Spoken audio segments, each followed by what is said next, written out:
be a tough fight from this position, okay? But if he stands straight up, now I have my feet in his hips. I could balloon sweep him. I could then put in my spider and lasso, okay? I could switch back to collar and sleeve.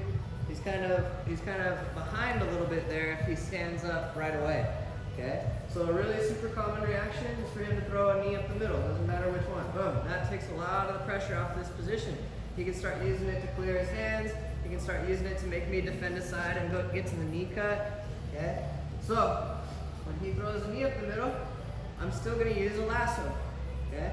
I'm gonna use, the first one that I'd like to use is the side that his knee is on. Okay, that's the one I would prefer to use. So I hip out, throw my lasso all the way under his leg, okay? And I pull his sleeve into my pocket. I grab his tricep, I chop forward and sit up and scoop my butt under him. Now I fall back and sweep over my ear. Okay? In this position, I like to come up to this. Okay? Right to this S mount position. Okay? The submission, so this position, Mitch used to love this position, but there's a few things that make it work. So right now Sam has me in 3/4 mount, and that's okay. I don't mind that. It's not gonna be super helpful for him, and in fact, if he wants to get out, he's gonna have to let it go. Okay, so I'm pinching that knee against his sternum. I don't want my foot right next to his back. I want there to be 3 inches of space between my foot and his back, and the reason being is if my foot's right against his back, I can't pinch my knee that low.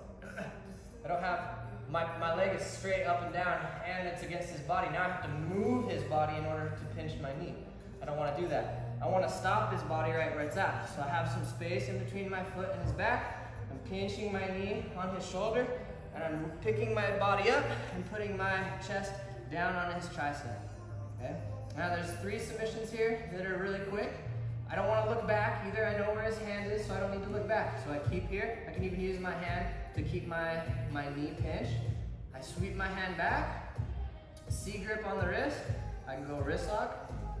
I can go C grip on the wrist and move his wrist up my thigh for Kimura.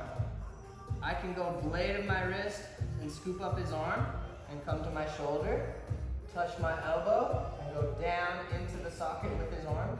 Don't pull and you're trying to do a crunch. You might tap some people out that way, but you're giving him momentum to go this way and also to suck his elbow out. So you push his arm down into the socket and do a little bit of a crunch. Okay? So there's wrist lock, Kimura, straight arm lock.